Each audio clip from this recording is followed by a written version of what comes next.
suñu mbokk sénégalais yi nekk ci biir réew mi ak bitim réew ñoo ngi leen di nuyu di leen jaajëfal bu baax topp bi ngeen di topp seen TV ci biir internet bi. xaar yàlla mbir bu doy waar moo fa xew bu yéeme ay borom kër yoo xamante ne jënd nañu seeni kër depuis 1971 ñu dëkk ci ñoom ñëpp ñu faatu bàyyi ci seeni njaboot mu am benn waay boo xamante ne dafa ñëw ne kër yi moom moo ko moom. mu nekk situation boo xamante ne borom kër yooyu dëddu àdduna jëndoon seen kër depuis 1971 seen doom yaa ngi ci njàqare bu metti ñoo ngi toll 21 ki nga xamante ne nag moom mooy ndey mbill gi ñu joxoon ko baaraamu tuuma jot nañ ko woo ci téléphone mais daf ñu xamal du ci addu ci yëf yi ñu bàyyi leen ngeen seetaan reportage bi ñu leen ci defal. bon man maa ngi tudd Souleymane Sembène maa ngi dëkk Xaar Yàlla. Souleymane fan yi dafa am coow joo xamante dafa jóg fii ci Xaar Yàlla mu am benn waay boo xamante dafa jóg kër yi fi nekk ne moom moo ko moom plus de 21 kër yéen ngeen bokk ci est-ce que mën nga ñu expliquer yëf yi nan la demee. waaw fan yi passé waa ji dafa ñëw fii ku ñu naan Abdou Latif Mbaye ñëw yónnee ay këyit comme quoi que ne nee na moom ñun fii ñu dëkk nii papam moo ko moom loolu la teg suñu loxo. ñun mënuñoo nangu lool ñun suñu bàyyi dëddu na àdduna mais daf fi bàyyi ay këyit ñun tamit ci këyit yooyu la ñu sukkandiku moom ci ay këyit la sukkandiku xëy na mais ñun tam ci ay këyit la ñu sukkandiku suñu bàyyi gis nañ acte de vente bi gis nañu reçu yi gis nañu plan de masse yooyu yëpp gis nañ ko lépp luy këyit li nga xam ne nit war na ko mën a am ci kër am na ko peut-être loo bi muy demandé nii titre foncier individuel rek lañ amul mais am nañ titre foncier global.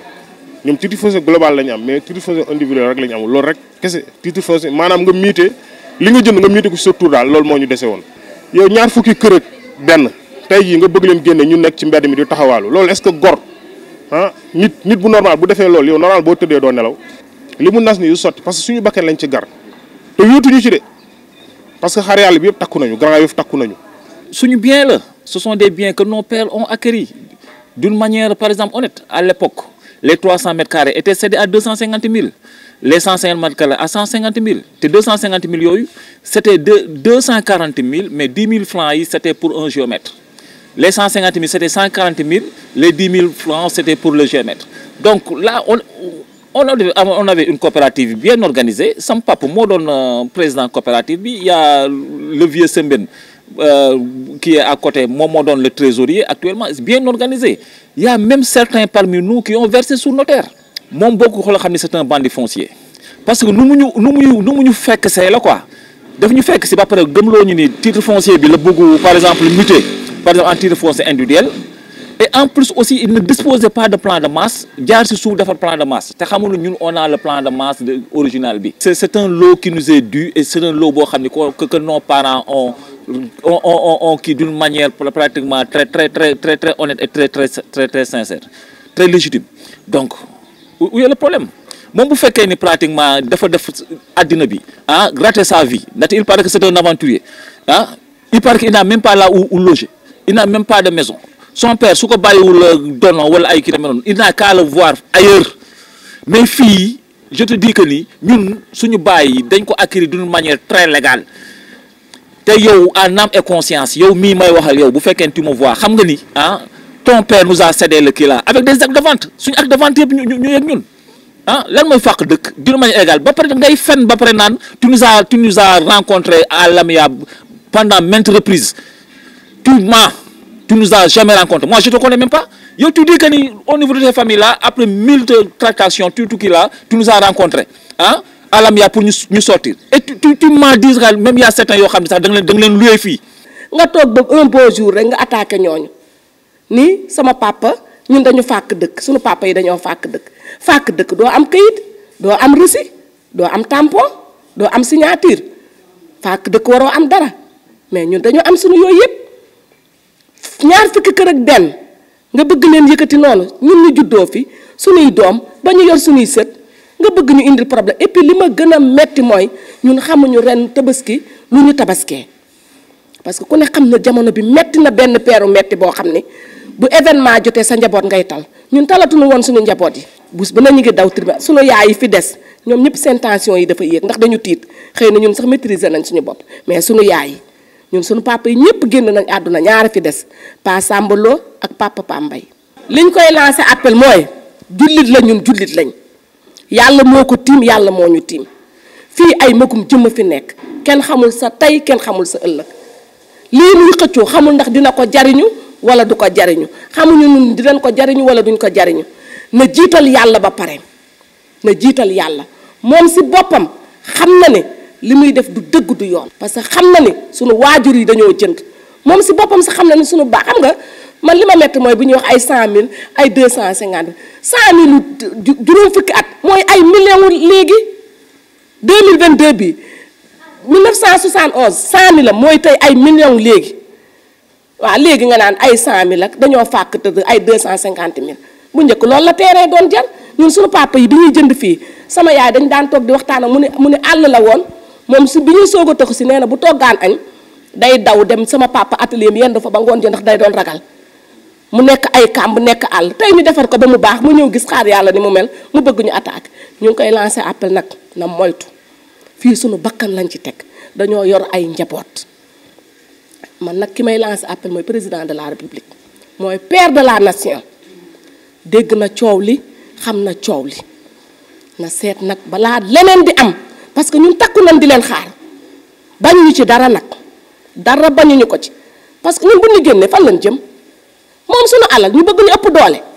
sa baay jaay nga ne sama baay jaayul moom dafa sonal sax waajuram parce que nit dama defe ne bu sa waajur génnee àdduna yow li nga ko deseel mooy di ko ñaanal ak yàlla yeesal njéggalam mais doo ko génneel fitna. fan yëpp ñu ngi ci ay coono yoo xam ne kenn xamul mu toll. coono yooyu moo waral ñu déplacé wu dafa am benn waay boo xamante ne dafa xëy rek ne kër yi moo ko moom donc yóbbu leen si yoon ana loo ñu mën a wax si loolu nga leeralal ñu ko. voilà man waa ji au début ñëw na fi man fekk naa ko Pape Latif Mbaye ba mu ñëwee ne ma bon dafa am loo xam ne sama papa daf ko mébatoon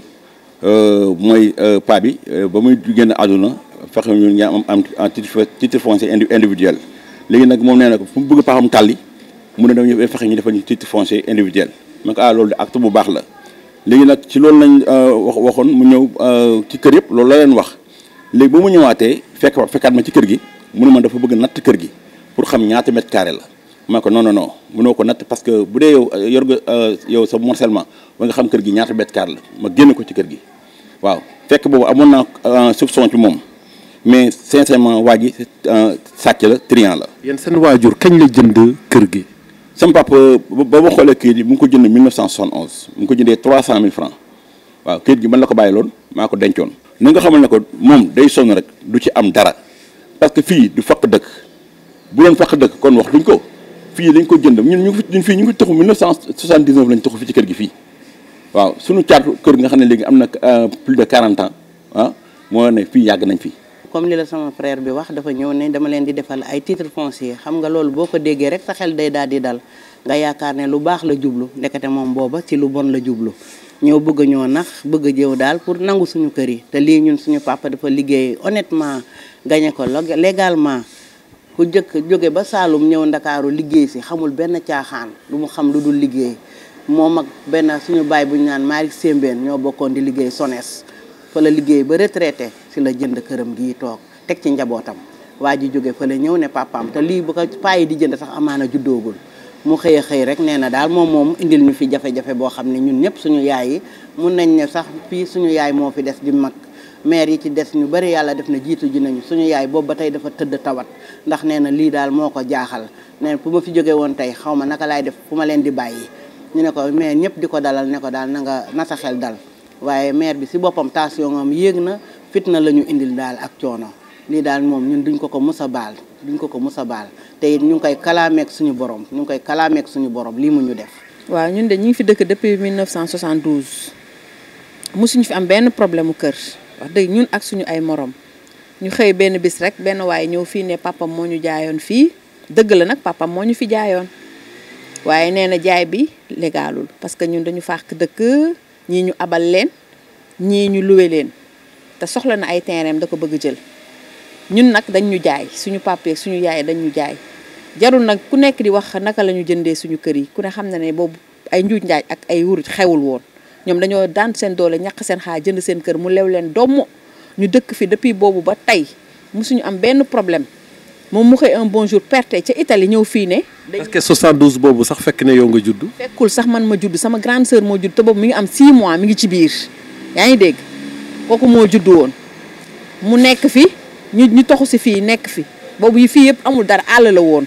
kon duñ ko defar ba mu baax tey mu neex a gis neex a dëkk mu ñëw ne rek da koy jël pour mu mën a yombee noonu du mën a yomb duñ ko yombalee loolu ñun nag bañuñu si dara kër yi suñu kër la suñu papa yee ko moom suñu yaay yee ko moom tey ñi nga xam ne ñoo jëndoon fii yëpp tey ñetti nit ñoo si des ñaari paa ñoo fi des ak benn mère bi mooy sama yaay dafa tawat mi ngi si biir dégg nga beneen paa bi gis ngeen ko dafa mag pa Sambolo ak pa tonton Pambay ñooñu ñoo fi des ñi ci des ñëpp ay héritier lañ kon nag nañu may suñu jàmm bàyyi ñëw suñu ay terrain kër yi ñun ñoo ko moom lu mu si bañul nag bañ ñu ko dégg nañ nag mu ngi commencé di jaay mais nañu leneen leer na ku si dugal sa xaalis perte nga ko parce que fii moom moomu ko amu fi dara fii bu yeboo ku fi dugal sa xaalis na nga ko retiré waat si nu mu gën a gaaw parce que fii duñ ko mayal duñ ko yombalal moomu ko tey moomu ko suba ñun ñoo ko moom te duñ ci bañ ñu si dara ba jox si suñu bakkan yi tey papaam ku ko fëggoon fu mu nekk tey nekkoon ci àdduna lan nga gën a bañ yow Abdou Latif Mbaye yow lay wax ne yow la bañ parce que yow yaa ngi koy teg loo xamante ne santu la ko bugg ko yàlla bugg ko te yaa ngi koy teg coono nag boo xamoon nag da nga jàngul moo tax xamoo li ngay def boo jàngoon xam tuuti ci sa diine rek wala nga am tuuti ragal yàlla di nga teggi sa tànk ci nu mu gën a gaay parce que lii sa coono papa la ñun suñu yoon nekk parce que ñu suñu jàmm de suñu fii ñoo ko moom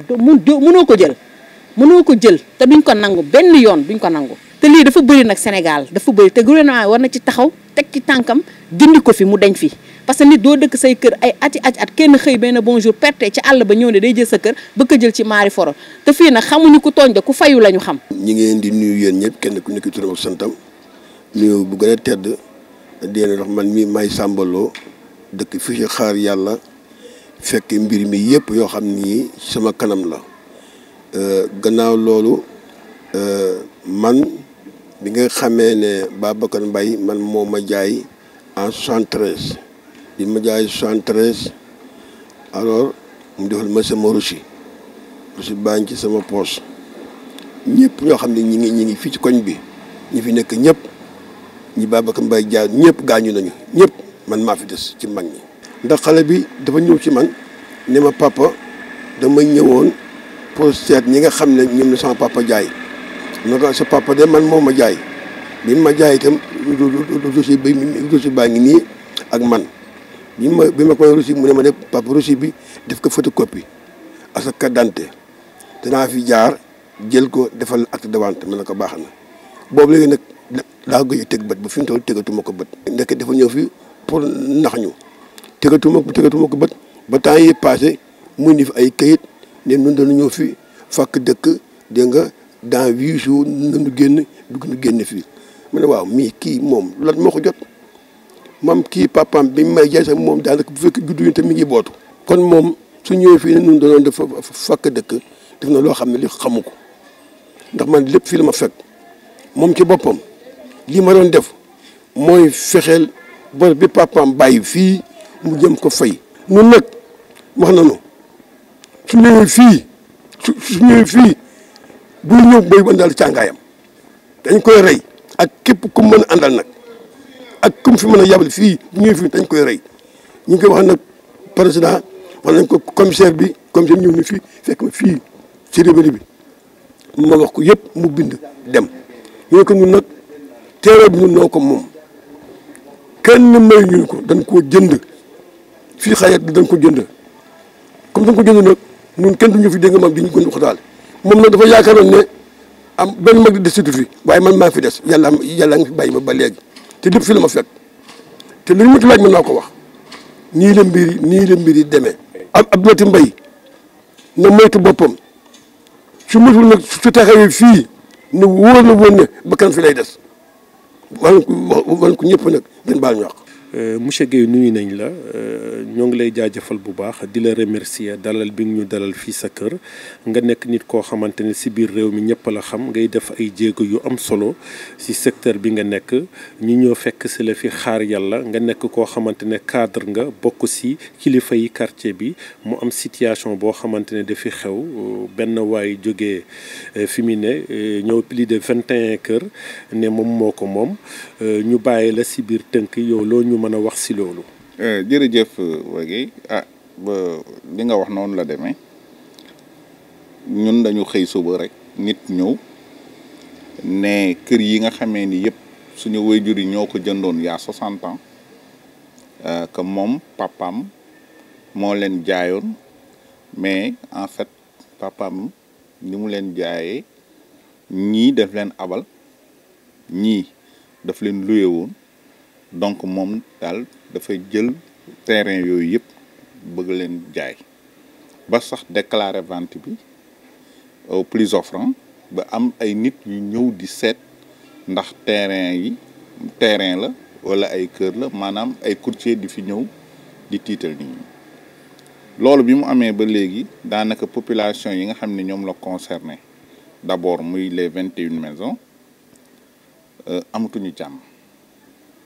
tabaski bi ñooñu xamuñu sax lan lañu tabaski ndax ñoom ñëpp a jaaxle xam nga borom kër boo xëyee suba ñu ñëw rek ne la kër gi nga dëkk moomatoo ko te nga juddoo fa ñenn ñi ñu fi neen actuellement nii am na ñoo xam ne ci kër yi lañ juddoo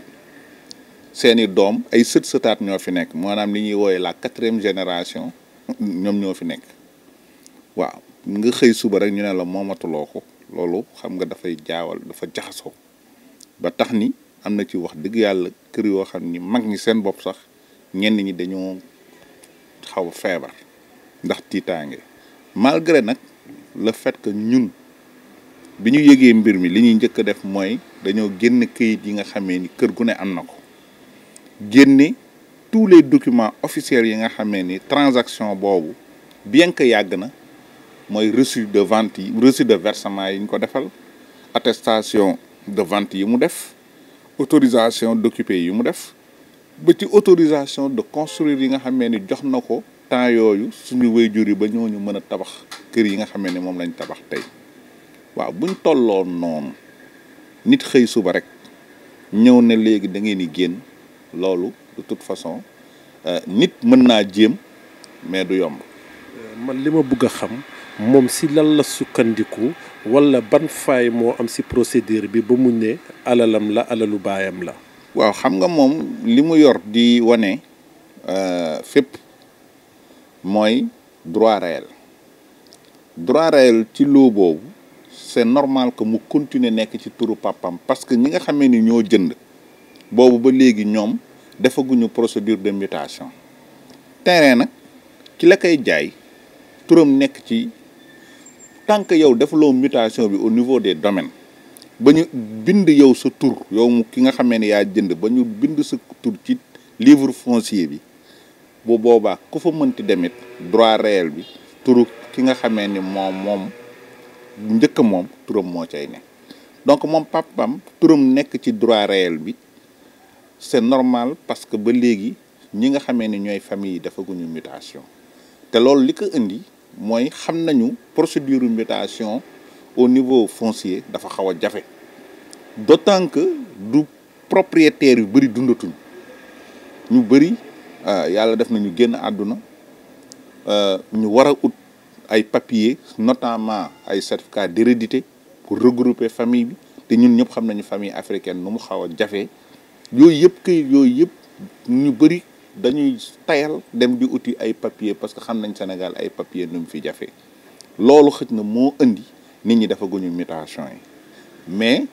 la preuve que papaam dafa jaay kooku moom amatuñu si sax luñ ciy laam-laame parce que nit ñi yor nañu ay këyit yoo xam ne papaam moo ko génne morcellement bi ñu def sax déjà attribution yi ñu def rek numéro kër gu nekk c'est lié au nom ki nga xamee ni moom moo ko jënd léegi nag c'est vrai que monde moderne bi fi mu jëm mooy li mu xam mooy que bu ñu la jaayee kër da ngay dem nga def nga régulariser. donc moom si faay boobu la profito. loolu la yor à part certificat d'hérédité te certificat d'hérédité boobu ku dem domaine ñu génne la certificat d'hérédité ñëpp mën nañ ko yor boo gisee sax léegi restriction yi nga xam ni moo am domaine ba nga xam ni n'importe qui mënatul ñëw accéder à un certificat d'hérédité lu mel nii waa ji def nii moom la gouvernement bi di bañ parce que ñu bëri dañ daan dem sa domaine gis benn titre foncier fay téeméeri dërëm ñu defaral leen certificat d'hérédité ñu génn ko ñëw di wër naan borom kër gi moo ma jox terrain bi pour ma jaayal ko la preuve turam a ngi nii certificat d'hérédité baa ngi nii donc loolu certificat de nu mu tuddati droit réel baa ngi nii pardon donc droit réel boobu moom rek la yor comme document te c'est normal parce que bu fuyee ay bagages su papaam dina ci fekk ay këyit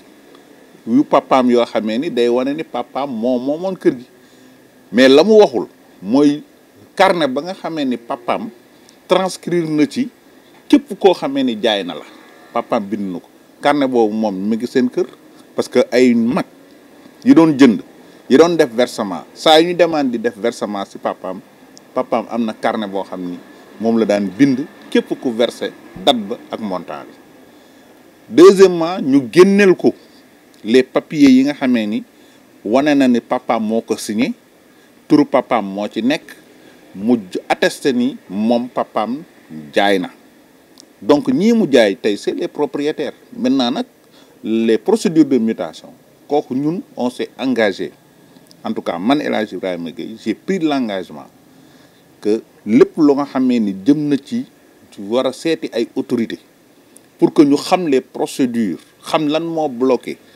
dimbali nit ñi ba xaar yàlla waxuma sax loo boobu rek mais fii ci xaar yàlla en tout cas ba ñëpp mën a am seeni titre foncier individuel parce que loolu mooy sécuriser kër yi loolu mooy sécuriser famille yi am na ñoo xamee ni ñu ngi bëgg a investir bëgg a defaraat seen kër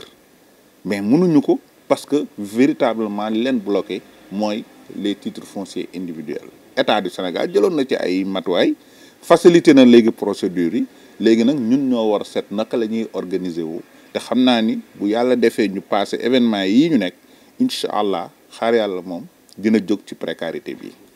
gis nañ ne yëf yaa ngi tribunal yéen lan ngeen di xaar ci justice. mu def liggéeyam parce que ñun ragaluñu que justice benn verdict kese la mën a joxe mooy débouté waa ji ndax nit ñi dëkkuñu ci terre ci kër yi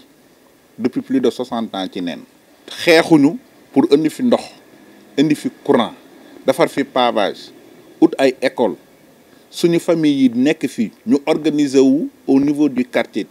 organiser suñu sécurité organiser suñu solidarité ba nga xamee ne xaar yàlla kër gu ñu xosi kër yëpp ay génn loolu yëpp mënuñu ko def pendant 60 ans mu nekk ci loo xamee ni ci ay neen la fàq tëdd ñi ko def fii au Sénégal état bi soit da leen di régulariser wala mu yóbbu leen feneen mais ñun fii kenn ku ci nekk boo demee SONES wala nga dem Sénélec da ngay yóbbu sa këyitu kër ñu defaral la sa compteur donc c'est-à-dire que laam-laamee amu ci donc la justice benn verdict kese la mën a joxe si la justice est juste benn verdict la mën a joxe mooy débouté waa ji te nag bu yaakaaree ni su paree noonu ñun dañuy bàyyi mu sedd duñ bàyyi mu sedd. donc da ngeen koy porter plainte. dinañ ko poursuivre ba ca fin ba parce que aussi mënuloo ñëw fekk ay nit nekk ci jàmm parce que nit ñi tey seen xel mi ngi ci nan la ñuy def ba seen njaboot yi ñu fajal leen seen jox leen ñu lekk jox leen ñu naan. dégg naa julli gi julliwu leen si jàmm. mais kenn julliwul ci jàmm. xar sax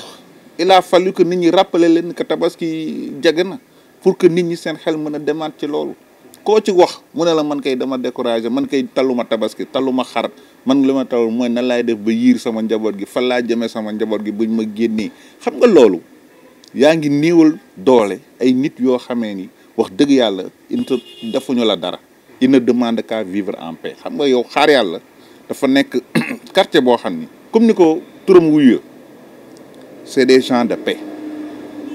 ay nitu jàmm ñoo fi dëkk ay nit yoo xamee ni solidarité la ñu am seen biir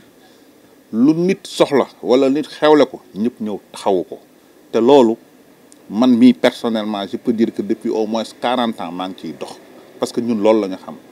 depuis bi ñu nekkee ay tout tànk ba léegi xaar yàlla benn bopp la mës a doon ñooy àndandoo def lépp moo tax lii nii extraordinaire solidarité bi ci am ñi nga xamee ni seen kër yi laa leen 21 maisons rek kese la xam nga 21 personnes mën nañu regrouper yomb na mais tey jii bu ñuy réunion da ngay gis ni daanaka ñi dëkk ba ci biir xaar yàlla ñëpp dañuy ñëw partout en Europe partout ñëpp a ngi woote des avocats nous appellent des hommes d'affaires nous appellent des cadres nous appellent pour nous dire que ñun on vous exprime notre solidarité par rapport ak loolu. Je pense que loolu aussi il faut le saluer.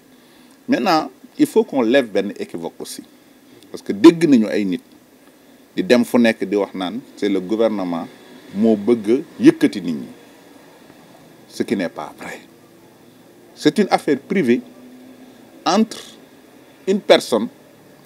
héritier wu Babacar Mbaye ak ñi nga xamee ne ñoo occupé kër yi kooku mu ne daf leen di génne parce que papa moom moomoon kër yi. Loolu mooy réalité bi. Le gouvernement n'a rien à voir avec cette histoire. Sinon liñ koy sas moom gouvernement justement moom mooy garant wu stabilité et paix sociale te situation yu mel nii li mu mën a jur mooy instabilité